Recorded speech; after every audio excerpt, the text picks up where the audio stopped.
यं माहेश्वरी गंगा महेश्वरो तनुद्भवा प्रक्ता दक्षिणगंगेति भारतस्य युधिष्ठिर जाह्नवी वैष्णवी गंगा ब्राह्मी गंगा सरस्वती यं माहेश्वरी गंगा रेवा নাস্তত্র সংশয়। অর্থাৎ মহেশ্বরের দিব্য শরীর হতে উৎপন্ন হওয়ার জন্য হে যুধিষ্ঠির, নর্মদাকে মাহেশ্বরী গঙ্গা বলা হয়। মধ্যপ্রদেশের যে অংশ দিয়ে এখন নর্মদাকে প্রবাহিত হতে দেখা যাচ্ছে, ইন্দ্রপ্রস্থ অর্থাৎ বর্তমান দিল্লি থেকে, তা দক্ষিণ দিকে অবস্থিত বলে মহামুনি মার্কণ্ডজি দক্ষিণ গঙ্গা বলে নর্মদাকে অভিহিত করেছেন। বিষ্ণুর চরণ কমল হতে উদ্ভূতা বলে ভাগীরথী গঙ্গার নাম বৈষ্ণবী গঙ্গা। ব্রহ্মার পত্নীর নামানুসারে সরস্বতী নদীর নাম ব্রাহ্মী গঙ্গা।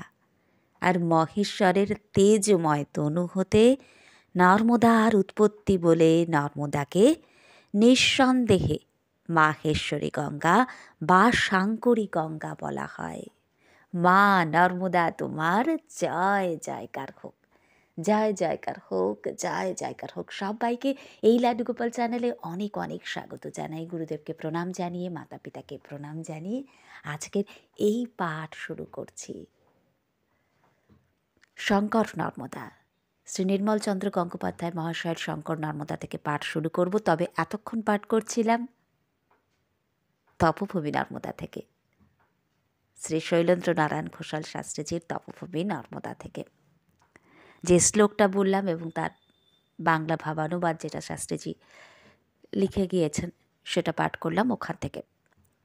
শঙ্কর নর্মদা আলাদা প্লেলিস্ট করা আছে, তপভূমি নর্মদা আলাদা প্লেলিস্ট করা আছে। তবে তপভূমি নর্মদা নাম দিয়ে নয়, কিন্তু মা নর্মদা নাম দিয়ে প্লেলিস্ট করা আছে।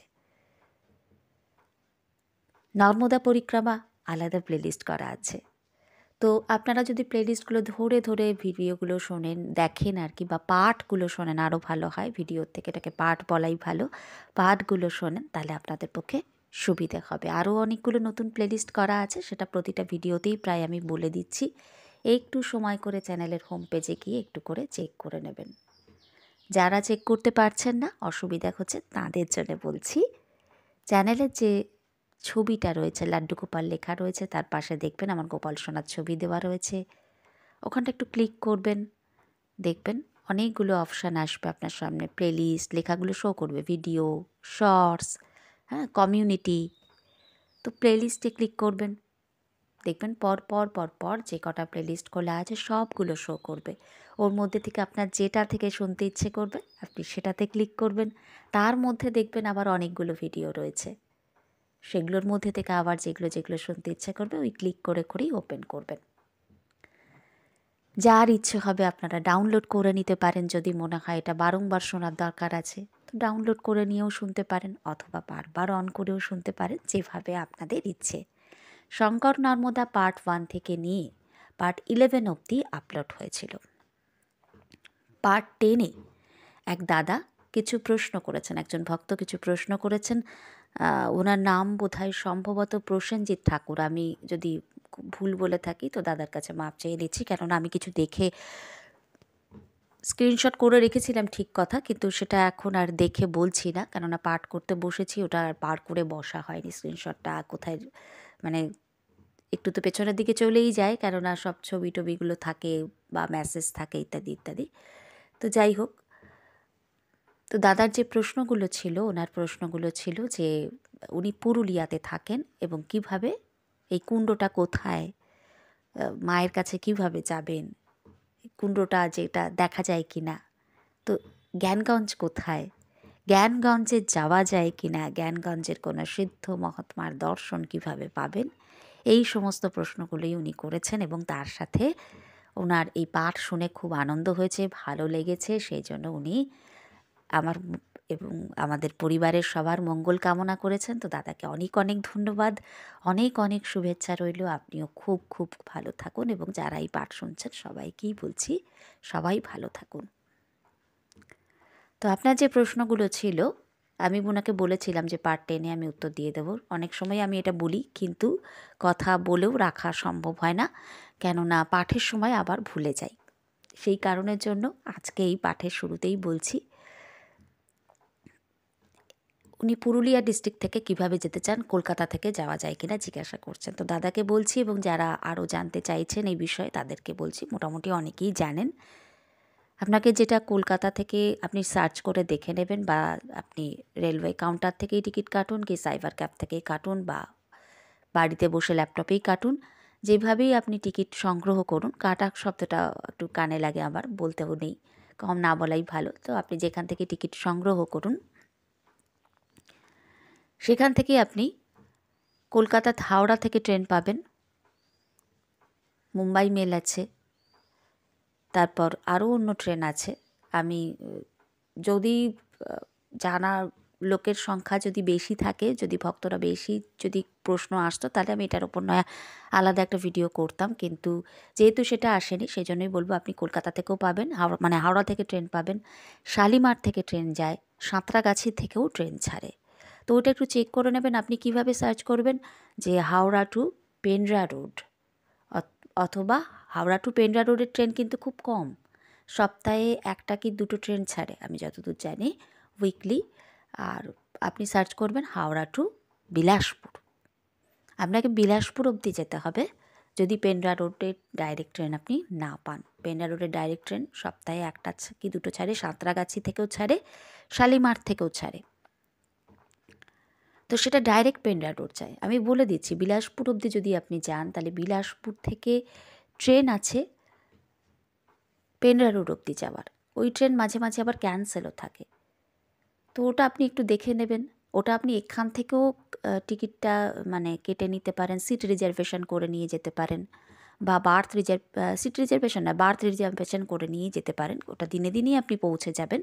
এখান থেকে বিলাসপুর যেতে আপনার বেশিক্ষণ লাগবে না, যেরকম আমাদের পুরী যেতে সময় লাগে, বা শ্রী জগন্নাথ ধাম যেতে সময় লাগে, ওরকমই ধরে রাখুন। আপনি এখান থেকে সন্ধ্যেবেলা যদি 7:40 বম্বে মেল ছাড়ে, এটা বিলাসপুরে টাইম হচ্ছে ওই 7টা সাড়ে 7টা এর মধ্যেই ঢুকে যায়, যদি রাইট টাইম থাকে। এবারে এখন তো বর্তমানে ট্রেন অনেক সময় লেট হয়, তো সেটা আলাদা বিষয়। তো এরকম আর কি, আগের দিন সন্ধ্যাবেলা ওরকম সময় চাপলেন, মোটামুটি 10-12 ঘন্টার মতন। তারপর বিলাসপুর থেকে ট্রেনে চাপবেন, সেটাও ওই যদি ওই ঘন্টা 3 মতন বোধহয় লাগে এক্স্যাক্ট। আমি ট্রেনে আসলে সেই 18তে যে গেছিলাম, যে একদম ডাইরেক্ট পেন্ড্রা রোড, আর তার আগে যখন গেছিলাম তখন বিলাসপুর থেকে ট্রেনে পেন্ড্রা রোড গেছিলাম, আর একবার গেছিলাম ডাইরেক্ট পেন্ড্রা রোড অবধি, আর একবার গাড়িতে। তো বিলাসপুর থেকে গাড়ি যায়, গাড়ি রিজার্ভ করে আপনি যেতে পারেন পেন্ড্রা রোড অবধি। গাড়ি রিজার্ভ করে আপনি একদম ডাইরেক্ট অমরকণ্টক যেতে পারেন, যেটা আপনার সুবিধা। পেন্ড্রা রোড অবধি গিয়ে আপনার বিশেষ লাভ হবে না, কারণ পেন্ড্রা রোড থেকে আপনাকে আবার অমরকণ্টকের জন্য গাড়ি করতে হবে। তাই বিলাসপুর থেকে যদি আপনি গাড়ি করেন, তাহলে একদম ডাইরেক্ট অমরকণ্টক অবধি আপনি গাড়ি রিজার্ভ করে যেতে পারেন। আর তবে একা গেলে পরে গাড়ি রিজার্ভ করে গেলে একটু ব্যয় সাপেক্ষ হয়ে যায়, খরচাটা একটু বেশি পড়ে যায়, হয়তো 3-4 হাজার টাকা মতো লেগে যেতে পারে। আবার ওখান থেকে বিলাসপুর থেকে আপনি বাস আছে, বিলাসপুর থেকে যদি আপনি সন্ধ্যের মধ্যে ঢুকে যান বিলাসপুরে, মানে এমন গাড়িতে আপনি যাবেন যেটা চেষ্টা করবেন আপনি দিনে দিনে বিলাসপুর ঢুকে যাচ্ছে, বা সকালের দিকে ঢুকে যাচ্ছে, যেগুলো বললাম আর কি, ওই সমস্ত ট্রেনে যেতে। তাহলে কী হবে, আপনার পক্ষে সুবিধা হবে। ওখান থেকে সোজাসুজি অমরকণ্টক যাওয়ার জন্য আপনি বাস পেয়ে যেতে পারেন, শেয়ারে গাড়ি পাওয়া যায় অনেক সময়। তো এরকম বিভিন্ন রকম আছে। তো আপনাকে এখান থেকে যেতে হবে বিলাসপুর অথবা পেন্ড্রা রোড, দুটোর মধ্যে যে কোনো একটা, যেখানে টিকিট আপনি পাবেন আপনি সেভাবে যাবেন। বিলাসপুর থেকে গেলে বাস যায়, গাড়ি যায়, ট্রেনও যায়। ট্রেন যে সবসময় ক্যান্সেল থাকে তা নয়, ওখান থেকে ট্রেন আছে 7:30টায় একটা বম্বে মেলের সঙ্গে কানেক্টেড ট্রেন আছে। সেটা একদম ওই সময়ই ছাড়ে, যে সময় বম্বে মেল গিয়ে ঠুকছে তার একটু একটু পরে করেই ছাড়ে। তো ওটা একটা আছে 9:30টায়, একটা বিলাসপুর থেকে একটা ওরকম ট্রেন আছে যেটা পেন্ড্রা রোড যাচ্ছে। পেন্ড্রা রোডে নেমে আবার আপনি পেন্ড্রা রোড স্টেশন থেকে বাইরে বেরিয়ে এলেন, এসেই দেখবেন অনেক গাড়ি দাঁড়িয়ে থাকে, টাটা সুমো, এগুলো শেয়ারেও যায়, অটো যায়, অটোটা একটু রিস্ক হয়ে যায়, পাহাড়ি রাস্তা তো লাগেজ থাকলে পরে একটু অসুবিধা হতে পারে লাগেজ নিয়ে ঠিক মতন বসা, বা আপনার অসুবিধাও লাগতে পারে, কেননা সাইডটা খোলা থাকে। তো ওখান থেকে অটো যায়, বাসও যায়, পেন্ড্রা রোড থেকেও বাস যায় অমরকণ্টক। অনেক আগেকার দিনে শোনা যেত যে পেন্ড্রা রোড থেকে হেঁটে গেছেন। শ্রী শ্রী শ্যামল চক্রবর্তী মহাশয় যে অডিও রেকর্ডিং আপলোড করেছিলাম, সেখানেও উনি বলছিলেন ওই পেন্ড্রা রোড থেকে হেঁটে যাওয়ার কথা আর কি। আমরা দেখেছি যে শৈলেন্দ্রনারায়ণ ঘোষাল শাস্ত্রী মহাশয় সেই পথের বর্ণনা দিয়েছেন, পেন্ড্রা রোড থেকে হেঁটে অমরকণ্টক যাচ্ছেন। তো আমাদের পক্ষে তো সেটা সম্ভব হয় না। তো সেই কারণের জন্য ওই শেয়ারে গাড়ি পাবেন, এমনি গাড়ি বুক করে যেতে পারেন, টাটা সুমো থাকে, অন্য গাড়িগুলো থাকে, তো আবার অটোও থাকে, বাসও থাকে, এগুলো সব কিছুই থাকে। তাহলে দুটো জায়গা থেকে আপনি, একটা বিলাসপুর, একটা হচ্ছে পেন্ড্রা রোড, এই হচ্ছে ব্যাপার। আর অমরকণ্টক পৌঁছে গেলে পরে ওখান থেকে আপনি বলবেন আপনি অমরকণ্টক যাবেন। অমরকণ্টকে নেমে দেখবেন অনেক, ওখানে আপনাকে বাস স্ট্যান্ডে যদি নামিয়ে দেয়, আর আপনি যদি বলেন যে নির্দিষ্ট কোন জায়গায় যাবেন, তাহলে আপনাকে সেইখানেই ওরা নামিয়ে দেবে। তবে হ্যাঁ, সেটা বিলাসপুর থেকে যদি গাড়িতে আসেন সম্ভব, বিলাসপুর থেকে বাসে এলে কিন্তু অমরকণ্টক বাস স্ট্যান্ডে নামাবে। আবার পেন্ড্রা রোড থেকেও যদি আপনি বাসে আসেন, তাহলেও আপনাকে অমরকণ্টকের বাস স্ট্যান্ডে নামাবে। সেখান থেকে আপনাকে আবার একটা টোটো নিয়ে বা গাড়ি, যেটা আপনার পক্ষে সুবিধে, নিয়ে আপনাকে আসতে হবে আপনি যেখানে এসে থাকবেন। থাকার জায়গা অনেক আছে, গায়ত্রী শক্তিপীঠ আছে, যেটা মা নর্মদা মন্দিরের কাছেই। তারপরে শঙ্করাচার্যজির আশ্রম আছে, ওটা মন্দির থেকে একটু দূর পরে, ওটা ওই বাজার যে বসে মাঠে, ওই মাঠের কাছে। তারপরে ভারত সেবাশ্রম সংঘ রয়েছে, আছে অনেক জায়গা আছে। রীতা মাতাজির যে মানে বাঙালি মাতাজি যাকে বলা হয় আর কি, সেটাও মন্দির থেকে কাছেই, কিন্তু গায়ত্রী শক্তিপীঠটা হচ্ছে মন্দির থেকে একদম কাছে এবং অনেক বড় জায়গা, জলের ব্যবস্থা ভালো, মহারাজজির ওখানে যারা আছেন আর কি, প্রত্যেকের ব্যবহার খুব ভালো, ভালো লাগবে। এবং গায়ত্রী শক্তিপীঠে সবথেকে বড় কথা, সকালবেলা উঠলে পরে পরিবেশটা এত সুন্দর লাগে, ওরা হবন করে, মন্ত্রোচ্চারণ করে, খুব ভালো লাগে। এবং ওটা একদম মন্দিরের কাছে, ওটা মন্দির থেকে একদম সামনে। তো এমন না যে ওখানে থাকার মানে খরচাটা খুব বেশি ব্যয় সাপেক্ষ বিষয়টা, কিন্তু তাও নয়, ভালো লাগবে। ওইটা হচ্ছে সোনবুড়া রোড, গায়ত্রী শক্তিপীঠ যেখানে। তা গায়ত্রী শক্তিপীঠ পেরিয়েই ওখানেই ওই রোডটার মধ্যে, ওই রাস্তাতেই আপনি পেয়ে যাবেন ভারত সেবাশ্রম সংঘ আছে। এছাড়া আরও অনেক জায়গা আছে, অনেক জায়গা আছে থাকার। আপনি যদি মানে বিলাসবহুল জায়গায় থাকতে চান, তাহলে আবার হোটেলও আছে, কিন্তু আশ্রমও প্রচুর আছে। তো মায়ের মন্দিরের কুণ্ড অবশ্যই দেখা যায়। এই যে নর্মদা মায়ের মন্দির, এই মন্দিরে প্রবেশ করলেই আপনি কিন্তু যে কুণ্ডের কথা বলা হচ্ছে এখানে, সেই কুণ্ডটা দেখতে পাবেন। মায়ের ওখানে মন্দিরের মধ্যেও মায়ের শ্রী বিগ্রহ আছে কালো রঙের, আর এইখানে কুণ্ডের এখানেও মায়ের একটা বিগ্রহ আছে, অপূর্ব সুন্দর লাগবে। আপনি মাকে স্মরণ করে যখন আপনার মনটা চাইবে বা মন টানবে, আপনি সপরিবারে চলে যেতে পারেন, একাও যেতে পারেন মায়ের কাছে। তো ওখানে মন্দিরের ভেতরে যে কুণ্ড, সেখানে আপনি স্নান করতে পারবেন না, সেই কুণ্ড অবশ্যই দেখা যায়। কুণ্ডের কাছে বসে একটু মায়ের নাম করতে পারেন, অদ্ভুত আনন্দ হবে মনের মধ্যে। চাইলে কুণ্ড পরিক্রমা করতে পারেন, অনেকে করেন। তো মায়ের পুজো দিতে পারেন ওখানে।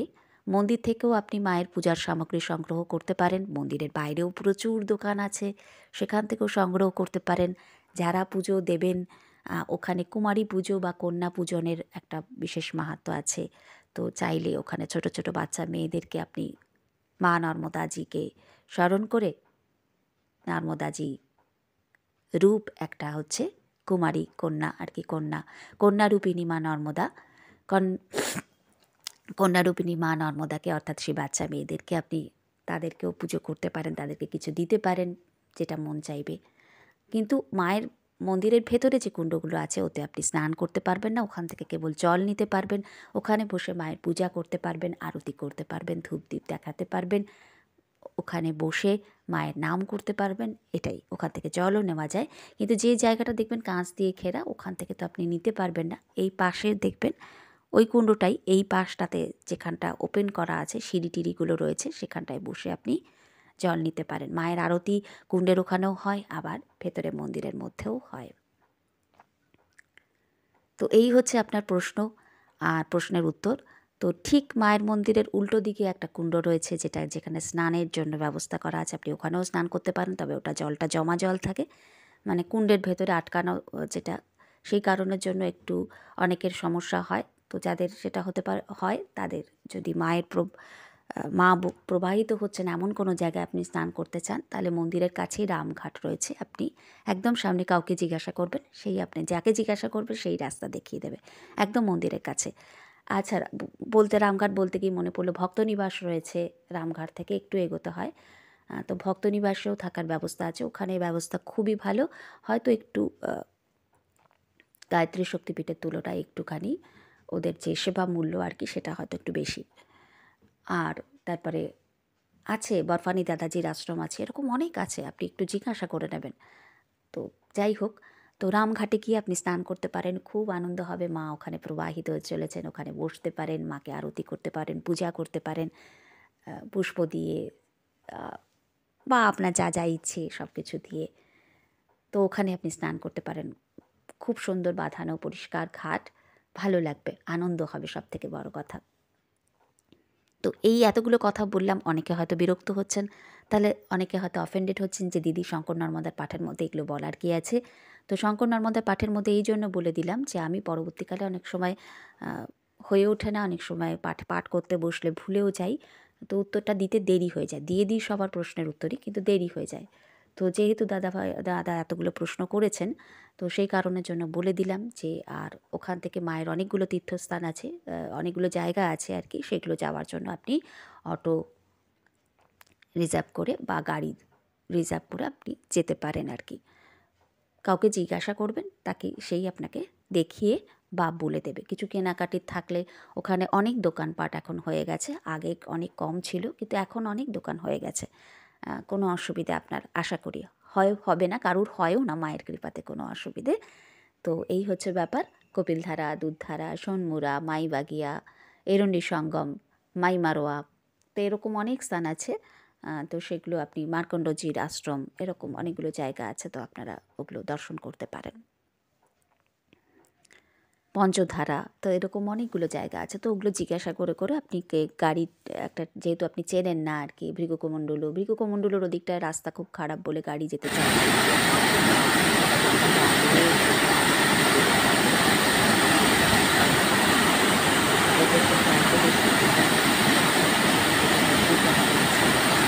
জায়গা আছে, আমিও যে সব জায়গায় গেছি তা নয়, আমারও সব জায়গা দর্শন এখনও হয়নি, তবে গেছি কয়েকবার, কিন্তু সব এখনও দর্শন হয়নি। আরেকটা হচ্ছে জ্ঞানগঞ্জ। না, জ্ঞানগঞ্জ দেখা যায় না। জ্ঞানগঞ্জ তখনই দেখা যায় যদি আপনার উপর জ্ঞানগঞ্জের কোনো সিদ্ধ মহাত্মার কৃপা হয়, বা শ্রী গুরুদেবের কৃপা হয়, বা ঈশ্বর যদি চান তাহলে সেরকম কারোর সাথে আপনার সংযোগ করিয়ে দেবেন। যদি কৃপা হয়, তাঁরা যদি আপনাকে দেখাতে চান, তবেই যদি আপনার দেখার দরকার থাকে, তবেই আপনি দেখতে পাবেন, আপনার সামনে প্রকট করে দেওয়া হবে। জ্ঞানগঞ্জ আছে, কিন্তু আমরা দেখতে পাই না।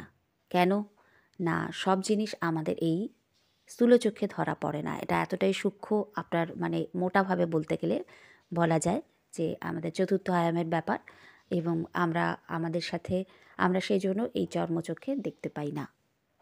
ওখানকার কোনো সিদ্ধ মহাত্মা, তিনি যদি আপনাকে দেখা দেওয়ার বিশেষ কোনো প্রয়োজন মনে করেন, তবেই আপনি তাকে দেখতে পাবেন, না হলে দেখতে পাবেন না। ওখানে অনেকে এখনও আছে। জ্ঞানগঞ্জ নিয়ে লাড্ডু গোপাল চ্যানেলেও 2 না 3টে ভিডিও আছে, আপলোড করা হয়েছে পাঠ। আমি প্রত্যেকটার লিঙ্ক আজকের ভিডিও ডেসক্রিপশন বক্সে দিয়ে দেবো, যারা দেখতে চাইছেন দেখতে পারেন। পরবর্তীকালে আরও পাঠ জ্ঞানগঞ্জ নিয়ে আসবে, কিন্তু মোটাভাবে বলতে গেলে, মোটা বাংলায় সহজে বলতে গেলে বলা যায়, এটা এতটাই সূক্ষ্মাতি সূক্ষ্ম যে আমরা দেখতে পাই না আমাদের এই চর্মচক্ষে। ঠিক আছে, বলা হয় যে এই যে অমরকণ্টকের কথা হলো, অমরকণ্টকেও কিন্তু এরকম একটা গুপ্ত জায়গা আছে, যেটাকে জ্ঞানগঞ্জের মতনই মনে করা হয়। তাহলে দেখতে পাই না কেন? আমাদের যদি দেখার দরকার থাকে এবং সেটা দেখার মতন, আমরা কি সব কিছু আমাদের সামনে দেখালেই আমরা সহ্য করতে পারবো? এক্ষুনি যদি মা নর্মদা তাঁর রূপে এসে আমাদের সামনে প্রকট হন, আমরা নিতে পারবো না তো, আমাদের সেই নেওয়ার ক্যাপাসিটিটা নেই। আধারটা তৈরি হলে অবশ্যই ব্যস্ত হওয়ার দরকার নেই। আধার যদি তৈরি হয়ে যায়, আমরা যদি নিতে পারি, আমাদের পাত্রটা যদি নেওয়ার উপযুক্ত হয়, তাহলে ব্যস্ত হওয়ার দরকার নেই। তিনিই স্বয়ং দর্শন করিয়ে দেবেন। আপাতত আমরা যেটা করতে পারি, জ্ঞানগঞ্জের উদ্দেশ্যে প্রণাম জানাতে পারি। ওখান থেকেই সব কিছু আমাদের নিয়ন্ত্রণ করা হয়, বলা হয়, সব কিছু কন্ট্রোল করা হয়, দেখা হয়। ওখানে অনেক সিদ্ধ পুরুষরা রয়েছেন, সিদ্ধ মহাত্মারা রয়েছেন, মহাপুরুষরা রয়েছেন, যারা জপ তপ নিরন্তর করে যাচ্ছেন এই জগতের কল্যাণের জন্য। জগৎ কল্যাণার্থে ওখানে অনেকে ওইভাবে রয়েছেন। তো এত সূক্ষ্ম চতুর্থ আয়ামের এই যে পুরো জ্ঞানগঞ্জ, যেটা যদি কেউ আপনাকে কৃপা করে, সেখানে কোনো মহাপুরুষ, সেখানে যদি প্রয়োজন থাকে আপনার, তাহলে আপনাকে সেখানে ওই যেমন দিব্য দৃষ্টি দেওয়া বলা হয় না, সেই রকম দৃষ্টি শক্তিটা আপনাকে না দিয়ে দিলে, আপনার আধারটা এটা দেখার মতন তৈরি না হলে, মজবুত না হলে আপনি দেখতে পাবেন না। মোটাভাবে বলতে গেলে এইটা।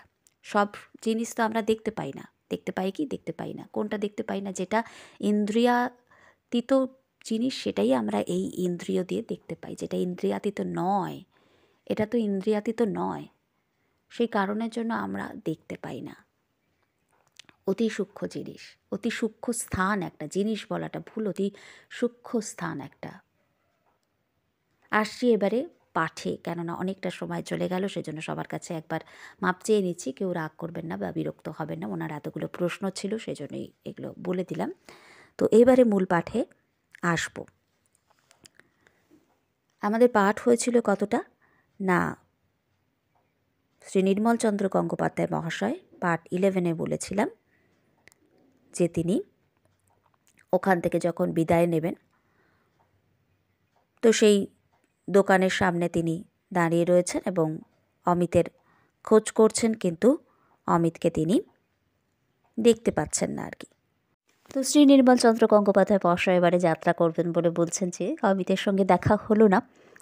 তো যাই হোক, তিনি বলছেন রেস্ট হাউসের চৌকিদার আমার ব্যাগ দুটো নিয়ে এলেই যাত্রা শুরু করতে পারি। তো বলছেন তিনি যে হঠাৎ দেখি যে রেস্ট হাউসের ঢালু রাস্তা বেয়ে একটা সাইকেল ঠেলতে ঠেলতে অমিত নেমে আসছে, আর সাইকেলের কেরিয়ারে আমার দুটো 20 ইঞ্চি ব্যাগ। আমি চেঁচিয়ে ডাকলাম, অমিত কী ব্যাপার?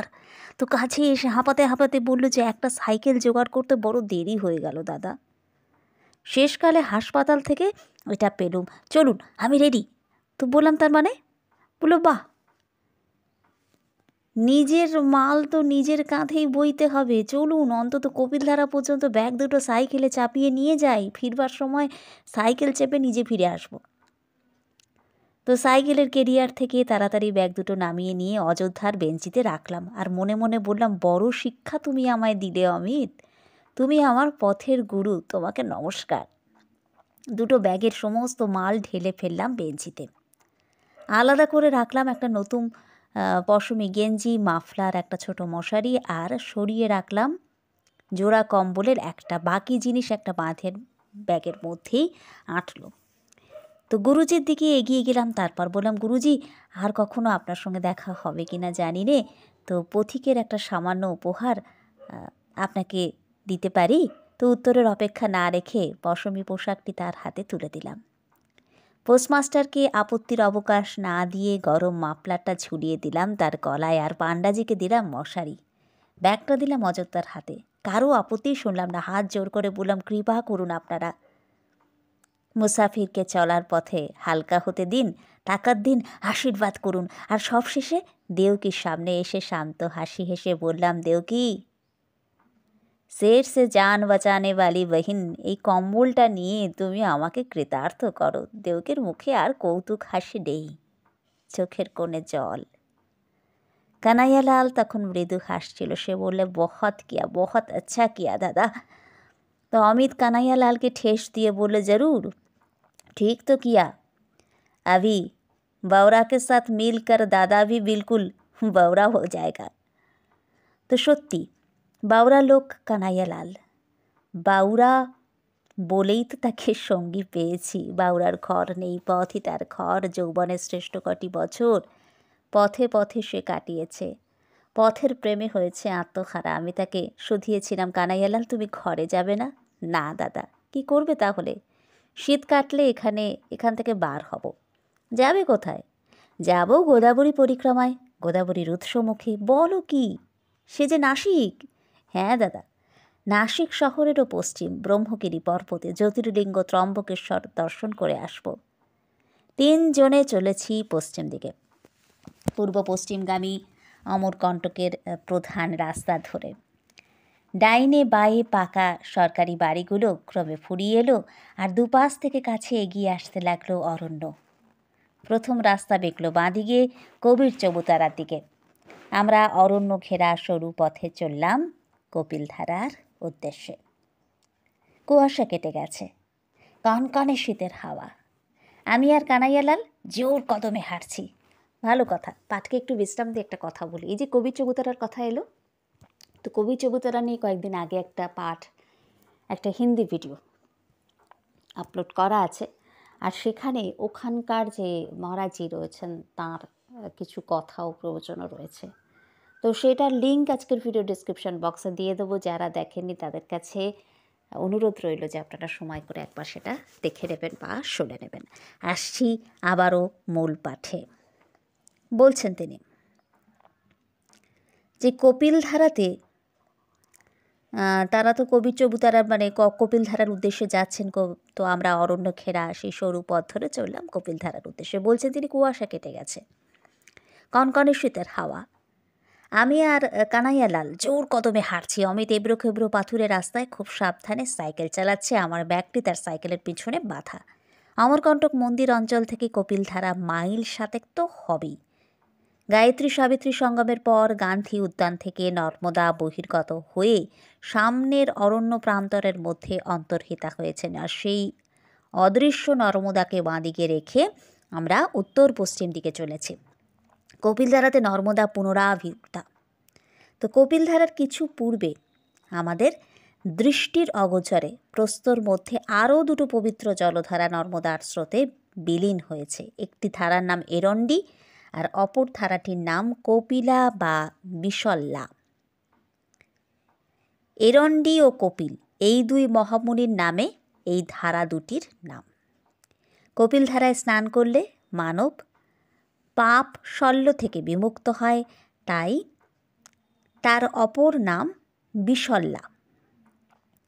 আকাশে সূর্যালোক প্রখর হলো। আমরা গভীর অরণ্য মধ্যে প্রবেশ করলাম। নির্জন নিঃসীম ঘন অরণ্য, মাঝখান দিয়ে শীর্ণ পথরেখা, কোথাও উঁচু, কোথাও নিচু, কোথাও খাড়াই, কোথাও উতরাই, আর মাঝে মাঝে অরণ্য পার্শ্ব থেকে বেরিয়ে আসা জলধারা। দুধারে বিশাল বিশাল গাছ, গাছের কাণ্ড শাখার সঙ্গে রাক্ষসে পাতাওয়ালা লতার সেই জটলা। পথে 2-1 লোকের দেখা মিলেছিল, কেউ লাঠি হাতে, কেউ পুঁটুলি কাঁধে। অরণ্য প্রান্তের অদৃশ্য গ্রাম থেকে পাশ দিয়ে চলে গেল একদল স্থানীয় স্ত্রীলোক, মাথায় তাদের দুধের হাঁড়ি। বড় বড় রাস্তা এড়িয়ে অরণ্য পথ ধরে কিছুটা এগোবার সঙ্গে সঙ্গে লোকালয়ের সব চিহ্ন নিশ্চিহ্ন হয়ে গেছে। এখন শুধু বন আর বন। সেই বনের মাঝখান দিয়ে 3 জন যাত্রী আমরা।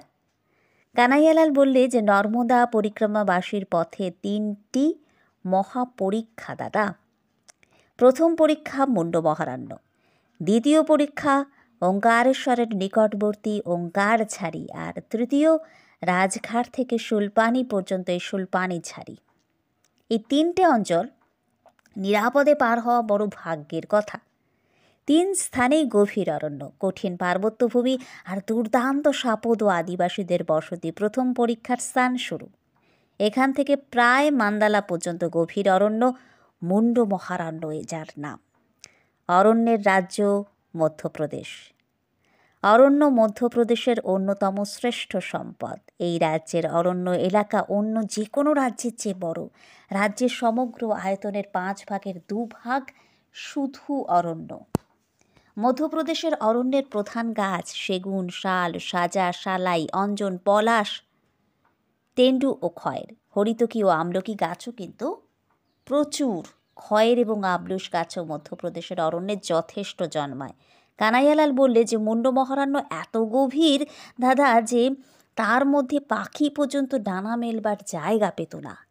সেই মহারণ্য এখনও আছে, তবে সেই মহারণ্যের মাঝখান দিয়ে পার্বত্য ভূমির বন্ধুরা তাকে জয় করে চওড়া রাস্তা হয়েছে। সেই রাস্তা শিখর উৎস থেকে নর্মদা উপত্যকা পর্যন্ত যাতায়াতের সংযোগ সাধন করেছে। অমরকণ্টক থেকে ডিন্ডৌরি, ডিন্ডৌরি থেকে মান্দালা পর্যন্ত বিশাল সড়ক, যে সড়কে বাস চলছে, লরি চলছে, কাঠের গুঁড়ি নামছে। পদযাত্রী পরিক্রমাবাসীও সেই পথেই অধুনা চলে। মুন্ড মহারণ্যের ভয়াবহ পরীক্ষার দুঃখ লাঘব হয়েছে। আমরা অবশ্যই এই সমস্তগুলোকে পেছনে ফেলে তারা এগিয়ে চলেছেন। তিনি বলছেন যে কপিলধারার দিকে চলেছি, দুধারের দুই সার গাছের মোটা গুড়ির মাঝখানের ফাঁকে সংকীর্ণ পাকদণ্ডি দিয়ে সন্তর্পণে। দুধারে বনের মধ্যে কত বন্য জন্তুর বাস, শের আছে, চিতা আছে, ভালুক আছে, সম্বর হরিণ আছে, কিন্তু অরণ্য শীর্ষের মাথায় আছে মধ্যাহ্ন সূর্য, দুপাশে আছে দুই সঙ্গী, ভয় নেই। কানাইয়ালাল আমাদের গাছ চিনিয়ে দিতে দিতে আগে আগে এগোচ্ছে। তো মাঝখানে সাবধানে পা ফেলছি আমি, আর আমার পিছনে আরও সন্তর্পণে সাইকেল ঠেলতে ঠেলতে আসছে অমিত। প্রকৃতির বিচিত্র লীলা দেখে বিস্মিত না হয়ে কিন্তু উপায় নেই। বনের যে প্রধান দুই গাছ, যেটা শালাই আর সাজা, তো উভয় গাছেরই কাণ্ডের পরিধি এবং উচ্চতা প্রায় সমান, কিন্তু রঙটা আলাদা। শালাইয়ের রং ধূসর আর সাজার রং হচ্ছে কালো। একজাতীয় দুটি গাছ কদাচিৎ পাশাপাশি দাঁড়িয়ে আছে, একটি শালাই একটি সাজা, পরেরটি শালাই পরেরটি আবার সাজা। তো এইভাবে চলছে, ধূসরের পর কালো, কালোর পরে ধূসর। এই আশ্চর্য রকমের নিয়মানুবৃত্তি থেকে কিন্তু বিচ্যুতি নেই। মাঝে মাঝে অবশ্য ছেদ, সেখানে ধাওয়া, সেই শেমর গাছ, এই সমস্ত ছোট ছোট কিছু গাছের জটলা, কয়েকটা শালের দেখা, কোথাও কোথাও সেগুন, মানে অরণ্যে সেগুন গাছও নেই, হরিতকি কোথাও কোথাও অল্প। তো এতক্ষণে তারা পৌঁছে গেছেন, বলছেন যে কপিলধারার কাছে। দূর থেকে প্রপাতধ্বনি কানে এসে বাজছে। সারা বনপথে একটা লোকেরও দেখা মেলেনি। এতটা হেঁটে ক্লান্ত হয়েছি কম নয়। গরম কোটটা গা থেকে খুলে হাতে ঝুলিয়ে নিয়েছি, আর কানাইয়ালাল আশ্বাস দিয়ে বলল যে আরও 2 কদম দাদা, কপিলধারার কাছে আশ্রম আছে, সেই আশ্রমে গিয়ে এবারে জিরিয়ে নেওয়া যাবে। তো ঢালু ভাঙতে ভাঙতে অমিত বলল, না দাদা, কপিলধারা দেখে এসে একেবারে আশ্রমে বসবো। অমিতের পরামর্শ হচ্ছে সবচেয়ে মানে এটা দেখে নিয়ে এসে তারপরে বসবে বলছে। তো অমিতের পরিশ্রমটা হয়েছে সব থেকে বেশি। সমানে সে সাইকেল ঠেলেছে, কেরিয়ারে আমার ব্যাগটা বাঁধা। তিনি বলছেন যে আর তার উৎসাহে উৎসাহও পেলাম। তো কপিলধারা, নর্মদার প্রথম জলপ্রপাত, মহাপুণ্যময় স্থানে মহামুনি কপিলের তপক্ষেত্র। এই স্থানে কপিল শঙ্কর নর্মদার পূজা করেছিলেন। কপিলের পদচিহ্ন এখানে আছে, আর আছে কপিল প্রতিষ্ঠিত শিবলিঙ্গ। নর্মদা এখানে প্রায় 10-12 হাত চওড়া। দুধারের বনরাজির মাঝখান দিয়ে পিচ্ছিল পাথরের পথে পথে নর্মদা প্রবাহিত হয়ে এসে এইখানে প্রপাতের রূপ নিয়েছে। তো পাঠকে বিশ্রাম দিয়ে একটা কথা বলছি, এখানে যে জলপ্রপাত, যে প্রপাত আপনারা দেখছেন, যে মায়ের ধারা দেখছেন, যে উপর থেকে নিচ অবধি, যে এটা হচ্ছে কপিলধারা। তো এই ধারাটার ওখানে গেলে কেউ জলের শব্দ শুনতে পান। একটানা যদি মায়ের ওই শব্দ, কলকল নিনাদিনী রূপ, আমরা বলি না যে নর্মদাবৈ নমঃ প্রাতো, নর্মদাবৈ নমঃ নিশি, নমস্তে নর্মদে দেবী ত্রাহি মাম ভবসাগরাত, রুদ্রদেহাৎ সবুৎপন্না সদা কলকল নিনাদিনী, কৌমারী স্বরূপে দেবী রেবা দেবী নমস্তুতে। এই যে কলকল নিনাদিনী রূপ মায়ের, এই রূপটা ওখানে গেলে পরে এই কপিলধারার ওখান থেকে, কপিলধারা হোক দুর্গাধারা, কপিলধারাতে একটু বেশি বোঝা যায়, অতটা উঁচু থেকে জলটা, মায়ের ধারাটা নেমে আসছে। তো ওই যে কলকল নিনাদিনী রূপ, বিশেষ করে বর্ষার সময়টায় গেলে পরে আরও ভালো বোঝা যায়। খুব বেশি গরমের সময় কিন্তু অতটা ভালো বোঝা যায় না, কারণ তখন জলটা অতটা চওড়া থাকে না বা অত বেশি মাত্রায় পড়ে না, পড়ে কিন্তু সরু হয়ে পড়ে। আমি দুটো সময়ই দেখেছি, বর্ষার সময় বা গরমের সময়। তো গরমের সময়টা একদম সরু হয়ে ওটা একদম ওপর থেকে নামছে, তো তখন মায়ের যা রূপ থাকে, কিন্তু অন্য সময় শীতকালটাতে বা বর্ষাকালটাতে কিন্তু তখন ওই রূপটা আরও বেশি ভালো লাগে দেখতে। এবং ওই যে মানে মায়ের যে ধ্বনি, কলকাল নীনাদিনী যে রূপ, কেউ কেউ ওই ধ্বনি একটানা শুনতে শুনতে কখনো কখনো ওর মধ্যে দিয়ে যেন মানে একটা মাকে অনুভব করেন এবং একটা আনন্দ হয়, একটা কেউ আবার ওই ধ্বনির মধ্যে থেকেই নাম শুনতে পান। তো এক একজনের কাছে এক এক রকমভাবে সেটা মানে মায়ের এই রূপটা ধরা মানে মা এক একজনের কাছে এক এক রকমভাবে প্রকট হন আর কি। তো মাকে ওইখানে বসে দেখতে দেখতে দেখতে দেখতে কেউ কেউ আবার আনন্দে একদম বিভোর হয়ে যান। আবার ওইখান থেকে ফিরে এসে বাড়িতে এসে বসে মায়ের ওই রূপের কথা যখন চিন্তা করবেন, তখন এখানে বসেও আপনার ঘরে বসেও কিন্তু মন আনন্দে ভরে যাবে। তো যাই হোক, আজকের পাঠকে আর দীর্ঘায়িত করব না। এরপর তিনি কপিলধারা থেকে আবার কোথায় গেলেন, কি হলো, সেটা এর পরের পাঠে পাঠ করে শোনাবো এবং রোজকার মতন শিব সুন্দরের বন্দনা করে আজকের এই পাঠকে এখানেই বিশ্রাম দিচ্ছি। শিবহম শিবহম শিবস্বরূপোহম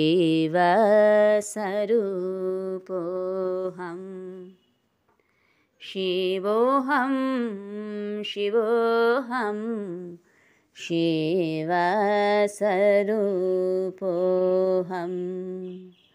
নিতোহম শুদ্ধোহম বুদ্ধোহম মুক্তোহম শিবোহম শিবোহম শিবস্বরূপোহম।